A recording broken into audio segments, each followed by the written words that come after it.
आतंक की जननी, दहशत की जननी जो हमारे पड़ोस में है, जो दुनिया भर में बदनाम है अपने सरजमीन से दहशतगर्दी फैलाने और दहशतगर्द पैदा करने के लिए अलग अलग तरह की तंजीमों को लंबे अरसे तक पालने के लिए और आम जनता, बेगुनाह लोगों का दहशतगर्दी की कार्रवाइयों के जरिए से खून बहाने के लिए इस बदनामी के दाग उनके चेहरे पे इतने लग चुके हैं कि अब वो छपाए भी नहीं सकते। और पूरे मुल्क में, पूरी दुनिया में ये बदनामी के दाग जगह जगह चर्चा में आ रहे हैं। इसी तरह की इनकी वहशियाना, बुज़दिलाना, कायराना दहशतगर्दी की हरकतें जम्मू कश्मीर में बड़े लंबे अरसे से चल रही है। यहां पर बेगुनाह लोगों को अपने कार्रवाई का निशाना बनाया जाता है और जहां का जो आपसी भाईचारा है लोगों का across the regions, across the religions, across the communities, उसको किसी न किसी सूरत में धक्का पहुंचाने की, ठेस पहुंचाने की कोशिश की जाती है। इसी नीयत से, इसी गरज से पिछले कुछ अरसे से जम्मू प्रोविंस के एरिया में कुछ कार्रवाइयां दहशतगर्दी की अंजाम दी गई, जो बिल्कुल कम्युनल लाइन्स पे हैं, सेक्टेरियन लाइन्स पे हैं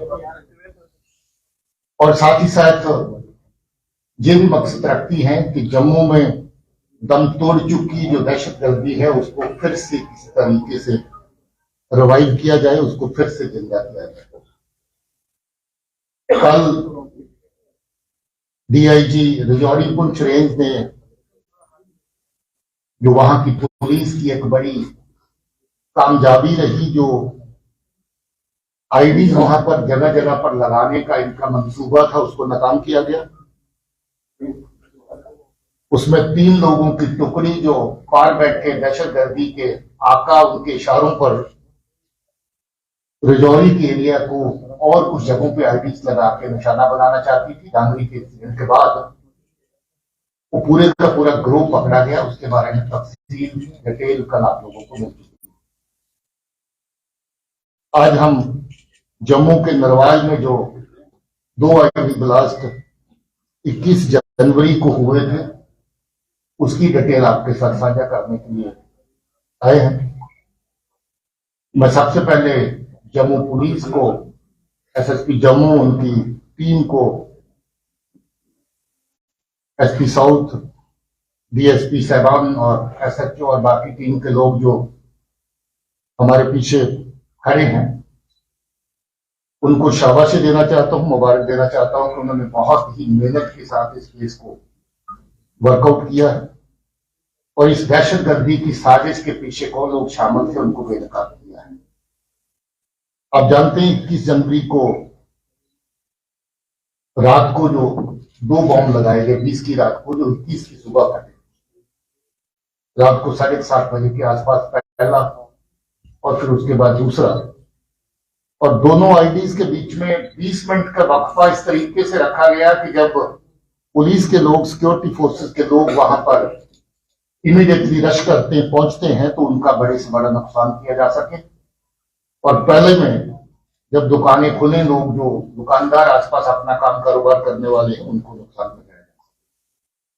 अगर पुलिस ने अपनी एसओपीज का पालन करते हुए अच्छे तरीके से सिचुएशन को हैंडल किया और उस एरिया को अच्छे से सैनिटाइज किया, जिसकी वजह से पहली आईडी में 9 लोग जख्मी हुए, मगर दूसरी आईडी जिसका निशाना ये था कि पुलिस और सिक्योरिटी फोर्सेस के लोग जो मौके पर आए उनको टारगेट किया जाए, एसओपी का पालन करते हुए उस नुकसान को बचाया जा सका, वरना वो नुकसान और भी बड़ा हो सकता था, क्योंकि पहली आईडी छोटी थी और दूसरी आईडी उससे कहीं ज्यादा बड़ी थी और इरादा यही था कि दूसरी आईडी ज्यादा से ज्यादा लोगों का नुकसान करे। पुलिस ने बड़ी मेहनत के साथ आरिफ नाम के दहशतगर्द को पकड़ा है जो रियासी का रहने वाला है, और इसकी तफ्तीश और इंटेरोगेशन के दौरान ये पता भी चला कि ये आज से नहीं बल्कि पिछले लगभग 3 साल से ये पार जो हैंडलर हैं दहशतगर्दी को चलाने वाले जो लोग हैं लश्कर तौबा के, उनके साथ इसका तालमेल है। इसका मामा काफी सालों से कराची पाकिस्तान में जाकर के सेटल हो रखा है। मामे के जरिए इसके साथ राब्ता हुआ और फिर एक दहशतगर्दी तंजीम को जो पार से चलाने वाला कासिम नाम का आदमी है, वो भी रियासी का रहने वाला है। काफी लंबा अरसा पहले वो पाकिस्तान में जाके सेटल हुआ है और आज पाकिस्तान की दहशतगर्दी की जननी जो है उसका साथ दे रहा है, उसका समर्थक, उनका सपोर्टर है और दहशतगर्दी की कार्रवाइयां पाकिस्तान में बैठ करके यहां पर करवाता है। कासम ने लंबा अरसा पहले कुछ 19 में इसके साथ राब्ता साधा। आपको याद होगा शास्त्री नगर में एक आईडी हुई थी, वो अभी तक उसका करने वाला कौन था वो बेनकाब नहीं हो पाया था। यही आदमी है जो शास्त्री नगर में फरवरी 22 में आईडी हुई थी, यही आदमी शामिल था। आपको ये भी याद होगा कि कटरा में जो बस में आग लगी ब्लास्ट के बाद, उसमें बहुत सी चीजें पुलिस वर्कआउट कर पाई थी, मगर उसकी एक तार अभी तक जुड़ नहीं रही थी, एक कड़ी अभी तक जुड़ नहीं रही थी कि वो आईडी फिट किसने करी बस के अंदर। इसने माना है कि वो आईडी इसी ने फिट करी थी। एक नहीं बल्कि 2 आईडी लगाई थी ताकि लोगों का ज्यादा से ज्यादा नुकसान हो सके, और आईडी लगाने की जगह भी वो ढूंढी थी जो पेट्रोल टैंक को ही बारूद की तरह इस्तेमाल कर सके। और इसने आईडी बस के अंदर जाकर के सीट नंबर 3 के नीचे जहां पेट्रोल पंप पड़ता है उसके बिल्कुल ऊपर फिट करी थी, थैले के अंदर डाल के, और 2 आईडी एक साथ फिट करी थी। बात यही खत्म नहीं होती, एक आईडी और अभी इसके पास मौजूद है और उस आईडी का फोटो, और हो सकता है कि थोड़ी देर तक वो सही आईडी भी आपके साथ बाहर शेयर कर दी जाए। वो परफ्यूम आईडी है, बॉटल परफ्यूम की दिखती है और अगर गलती से आपने परफ्यूम के स्प्रे के माफक उसको दबा दिया, जब खोल दिया तो आईडी फट जाएगी और जिसके हाथ में आईडी होगी उसका मौके पर ही नुकसान हो जाएगा। जो पहली आईडीज अभी तक इस्तेमाल करी जो शास्त्री नगर में हुई वो टाइमर वाली डिवाइस थी। जो कटरा की बस में आईडी लगाई गई वो स्टिकी बॉम्ब की फॉर्म में थी, जो थोड़ा बड़े साइज में स्टिकी बॉम्ब हमने कठुआ में बरामद किए थे, जिसमें 450 ग्राम के करीब करीब एक्सप्लोजिव मटीरियल रहता है। और जो जहां पर लगाई आईडी 750 ग्राम की थी पहली आईडी, और जो दूसरी थी उसका वजन 1 किलो से भी ज्यादा था। टिफन आईडी थी, स्टील टिफन आईडी। और जो अभी आईडी पकड़ी है मैंने आपको बताया कि वो परफ्यूम आईडी की तरह है। यहां पर कोशिश है कि जो दहशतगर्दी के आर पार से कार्रवाई होती है उसमें जो लोग इन्वॉल्व हैं उनके खिलाफ सख्त कार्रवाई हो। पिछले काफी अरसे से हम लोग एक एक दहशतगर्द तंजीम को जिन्होंने दहशतगर्दी की कार्रवाइयों में जहां पर हिस्सा लिया उनके डोजियर तैयार किए, और उन सब तंजीमों को जो दहशतगर्दी को जहां पर चलाते हैं उनको बैन करने की कार्रवाई गवर्नमेंट ऑफ इंडिया की सतह पर की गई। लगभग 1 दर्जन ऐसी ऑर्गेनाइजेशन हैं जिनको अभी तक बैन किया गया है, जो दहशतगर्दी की कार्रवाइयों में सम्मिलित होने के लिए नोटिफाई किया गया है कि ये दहशतगर्दी चलाने वाली ऑर्गेनाइजेशन है।